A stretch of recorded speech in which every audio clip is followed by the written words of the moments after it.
A very warm welcome to AdaDerana Biz 24, and as you always know, we bring you timely topics, and today we're going to talk about education with International Institute of Health Sciences in Sri Lanka. And as you know, they're the pioneering healthcare education institute in Sri Lanka who operates for nearly 2 decades now. And importantly, IIHS is the educational institute that addresses solutions to national problems by providing innovative and timely solutions. And today, to talk about this, we're going to talk about internationalization. To talk about this, we do have a special delegate with us. Let me now take the pleasure of introducing Mr. Carl Jones, Director, Marketing and International Development at IIHS. A very big hello to you, Carl.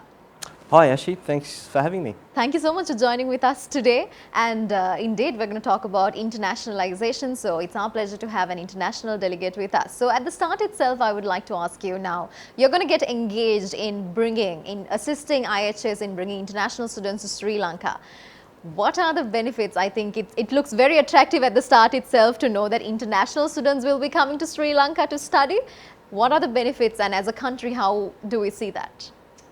Yeah, good question. It's a significant challenge, of course, bringing international students here. Sri Lanka is known for a lot of things globally, mostly very positive. But one thing it has striven to become in the time that I've been involved in this industry is an international education destination. Colombo is actually a very globalised city when it comes to the education market. But we haven't yet been able to translate that into making it an attractive place for international students to come in large numbers. And so that's what our project is about. And the benefits are multifold. I mean, initially and quite obviously, it's about foreign currency, so earning export income for Sri Lanka, which I think that's obviously a very important thing. And will provide an income stream not just in the immediate term, but hopefully over the course of the next 5, 10, 15 years. So that's a terrific project to be involved in. The other thing is it helps us internationalise our own campuses, which basically makes them more interesting, diverse campuses for Sri Lankan students to come and study at. Yeah, it's a great project for many reasons, both for the country at large, but also for individual students. And what we have to offer here, certainly by regional standards, is absolutely first class. I think that's what I said at the start itself. It's very interesting because as Sri Lankans right now, if we see anything that is bringing foreign currency to Sri Lanka, I think it will put a smile on our faces for sure, because we are trying to solve a timely problem. And definitely I would like to ask you, Carl, now you worked with so many international universities. What drives you to work with or partner with an international institution? With a Sri Lankan institution? Yeah, well, primarily I've got long-standing connections with Sri Lanka. I mean, firstly, my wife is Sri Lankan and her mother lives here in Horona. Have got great connections with Sri Lanka and very, very much enjoy spending time here. But also my friendship with Dr. Kasiri Edarasinga, who's the founder of IIHS, or co-founder of IIHS, that goes back a long way. I really became so impressed many years ago about his vision for building capacity here in Sri Lanka in healthcare education, but more recently his ambition to do just that, to bring international students here. Certainly Sri Lanka is strategically positioned like no other country really in terms of its geographical location and proximity to large education markets in Asia, but also Africa.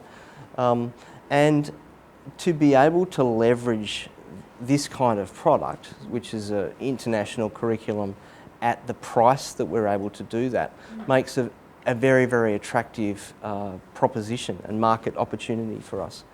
But more broadly, I think in healthcare education in particular, we're in a time of global shortages of nurses in particular, but also other allied health professionals. And so our ability to leverage a quality product at an affordable price for the region helps address labour shortages all over the world. The world, for example, needs at the moment 12 million plus nurses, and Sri Lankan nurses have a fantastic reputation. When a nurse comes from our institution, IIHS, and goes to study goes to work in a place like Britain's NHS system, they succeed. The training is top class. They're ready for that international experience. And there is something about the personal qualities of a Sri Lankan nurse, which means they're very, very well received in the UK, but also Europe, Scandinavia, the US, and my country, Australia. So yeah, it's an exciting time for us, and a very exciting suite of products to leverage for the region, but also at a time where, as we say, I mean, Sri Lanka could really benefit from the export income that it generates. Yeah. I think it's very interesting when an international delegate comes and says the demand the Sri Lankan nurses have up there, because I don't think, being Sri Lankans, we appreciate or value that much. But of course, we have a lot to talk about the quality of education and how IIHS is preparing the students to go abroad. But before that, I would also like to ask you, you have a significant partnership with Coventry University, and Coventry University is a worldwide leader in transnational education. I think it's important that we share this or spread the awareness to say, what is transnational education? Good question. It's a long word, but actually quite a simple concept.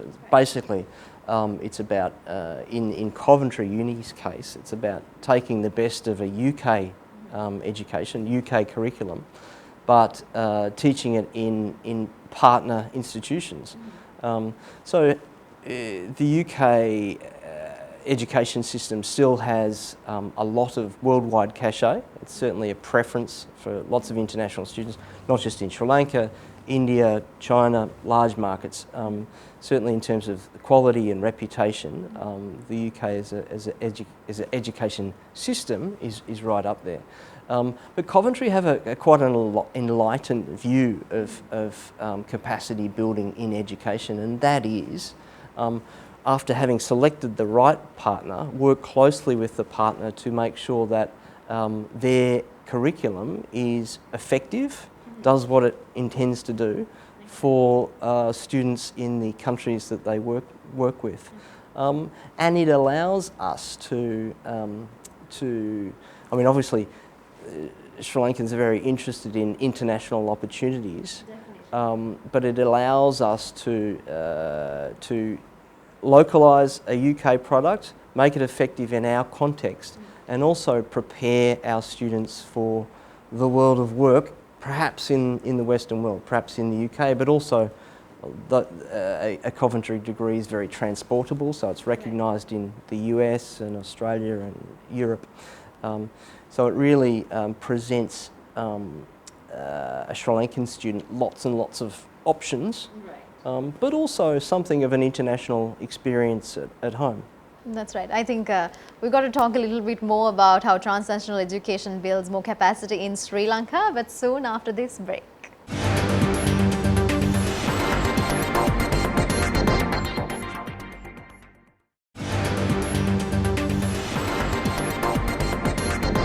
Welcome back after the break. So just before the break, we were talking with Carl about the transnational education. Now, after the break, I would like to ask you to elaborate a little bit more on how it helps, how transnational education helps build capacity in Sri Lanka. Yeah, great question. Happily, Coventry University, again to use them as an example, and IIHS are very much aligned in its thinking. From the very inception of IIHS, it's been about what can this institution do for the country.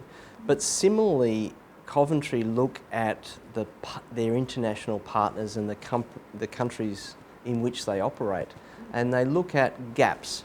So where can Coventry University leverage its facilities, its staff, its expertise in aid of the country that they work in? And that's very simple.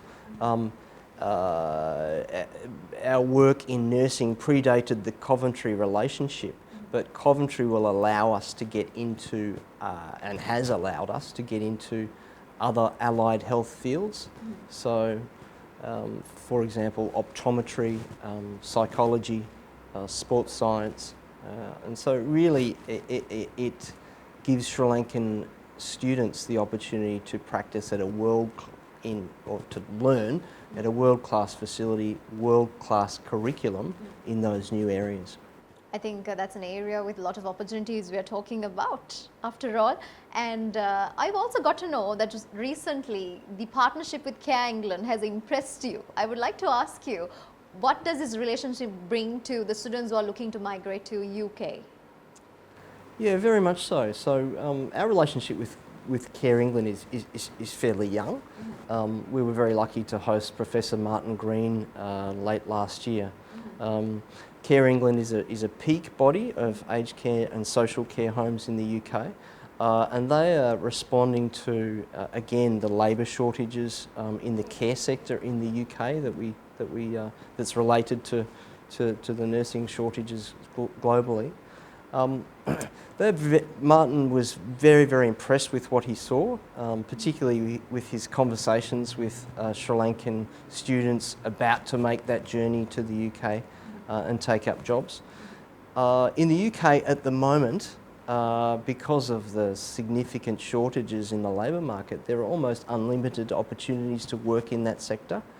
And we haven't been in social care for our whole existence, but certainly we're very well credentialed to teach it and to prepare students not just in the technical aspects, but also in the getting ready for the UK or acclimatising to that environment. And so I think again we're in this position where we're very interested in Sri Lanka's development. Those students will go to the UK. Such a high proportion of them, of those students, will send their money back to the country in the form of remittances. So again, that has a capacity building effect. But also, it's plugging holes in the broader UK health and care system. So it's a win-win. And I think Care England, who are great supporters of us, great supporters of the project that we're embarking on, recognise that there's benefits for both parties. Right. I think as long as it's a win-win, just like you said, that's where the eyes or the attention goes to. With that, when we talk about IIHS, we do know that newly built, the Multiversity gives the IIHS group the capacity to grow into different areas, new disciplined areas, new partnerships, new programs. Of all of these, what programs excites you the most, Carl? Great question. The Multiversity is an amazing facility now. We've just had international visitors, and they're really blown away by the vision, the quality of the work, how quickly we've managed to put the building up. It gives us, the simple answer is it's a much bigger facility, so it allows us to educate more students in more discipline areas. The particular interest areas to me, I think psychology. I mean, I come from a country, Australia, where similarly there's a crisis in mental health, and there are not enough healthcare professionals working in that area. So again, that's our forthcoming program in psychology will allow us to teach that at a top level and address labour gaps there. But also communications in English at postgrad or executive education levels. We're doing some really exciting things in that space. The Multiversity is a wonderful facility that encourages collaborative learning, free exchange of ideas. The physical location is well suited to that. We've got large corridors where students congregate, and quite often the things that students learn in an informal environment, such as the corridors, are very valuable to their broader experience. So it's a facilitator that facilitates that sort of learning very, very well, having been inspired by the best examples around the world. So there's a lot to be excited about. That's interesting. I think when talking about these opportunities, and we spoke about the multiversity, but from the student's perspective, I think some of the very first thoughts a parent or a student would get is about the challenges that they face, especially when they're trying to go abroad.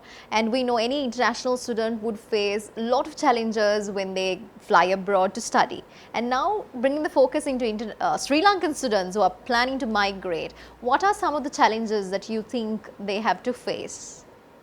Yes, they are significant, certainly in the early part. There's the problems of acculturisation, getting used to a new environment, around language, so English language primarily. Understanding accents like mine can be difficult to begin with. And the first 6 months can be a real challenge. We at IIHS very much try to address that to the extent that we're able to by making sure that students have the opportunity to speak directly via Zoom, for example, with the university partners that they intend to study at. So they're used to the people, they've met some of the people, but also our campus is very international in outlook and orientation. Now that the COVID difficult period has finished, we've been fortunate to welcome lots of international visitors back to our campuses and learning centres. So IIHS students have the opportunity to meet and speak with visiting academics and administrators from our partner universities all the time. And on the whole, they're very friendly, approachable people, and that gives and they make fantastic connections quite often before they leave. And that gives our Sri Lankan students more confidence. Yeah, I think you answered my next question as well, like how I was going to ask how IIHS is actually preparing them, because we always say IIHS gives you a global passport, like make you global ready citizen at the end of the day. And as a international delegate, what is your point of view about how they're preparing now? You've answered half the question, but I would like to know your point of view. Are we into the standard, or is there any limit that we can go to? Is there a gap that we should still meet as Sri Lankans? That's a good question. I mean, the first one, I think the first way I'd answer that is this issue of confidence, so an individual's confidence, particularly to speak English. There's a shyness and an anxiety that needs to be overcome. But the other thing is Sri Lanka's cultural confidence. There's an enormous amount that Sri Lankan students bring to foreign campuses, which is not often appreciated at this end. I worked for a long time for a university called Deakin University in Australia, and they were very fortunate to get hundreds of Sri Lankan students over a long period of time. And Sri Lankans quickly found out that they were very well received. They were actually very good at acclimatising to the environment. They were terrific at making friends, popular. They tended to win a lot of scholarships, and really then beyond their university studies succeed in research fields or succeed in employment. So Sri Lankan students are actually they're wonderful ambassadors for this place and Sri Lankan culture, which is, I don't think, is as appreciated as certainly I'd like to see it. Oh, that's amazing to hear. I think that gives us that pride and pleasure to hear that as well from you, Carl. And as a final question, I would like to ask you, now we're trying to help parents, students make a decision about their higher education and their future. What are some of the pointers or some of the thoughts that they have to start thinking about when deciding their future with IIHS or to do with their future with health sciences anyway? Good question. Well, obviously, I mean, for such a lot of parents now, financial concerns are paramount. But happily, the COVID situation has taught us to be flexible about different education options. I mentioned earlier that Sri Lanka is a very Colombo in particular is a very globalised education market. That means there are actually some pretty good local Indeed. options with international connections, and certainly in the healthcare education space, and now a growing set of further disciplines. The capacity locally is tremendous. Institutions like IIHS have had the benefit of working with international partners for a long time, and has learnt quickly to adapt best practice, localise it for local conditions, and so for those students or parents of students that would have considered an international education for an undergraduate degree, they might well now consider the fantastic local options available. So that's an important consideration, I think. But it's a real credit to my friend Dr. Kasiri Adarasinghe, who has a real knack for travelling the world and taking and adapting the best of what he sees. If I could just share this with you, again, in my deacon time, I witnessed time and again where a highly credentialed deacon Australian academic would come out and visit IIHS and talk about a fairly cutting edge concept in healthcare education practice, and then they would be amazed to come back 6 months later and see that very cutting edge idea applied very quickly in a Sri Lankan context, so localised, but also appreciating that the culture is different and appreciating that quite often the resource base is different. So there might not be the funds to do it at quite that level in terms of infrastructure, but in terms of effectiveness of the concept, it's applied as effectively as it is in an Australian university, for example. My friend has a genius for that. And I think the multiversity concept is an embodiment of that. Indeed, Carl. I think Multiversity of IIHS Group is becoming a talk of the town these days, especially because they're addressing solutions to national problems by providing innovative and timely solutions. Thank you so much for joining with AdaDerana Biz 24 today, Carl. My pleasure, Ashi. Pleasure was all mine to interview you as well. So thank you so much everyone for joining with AdaDerana Biz 24. And as you know, if you want to know more details about IIHS, you know where to come. It's number 704 Nigamba Road, Valisara, and you can contact them on 011 465 1144, 011 465 1144. With that, we shall see you soon with another episode.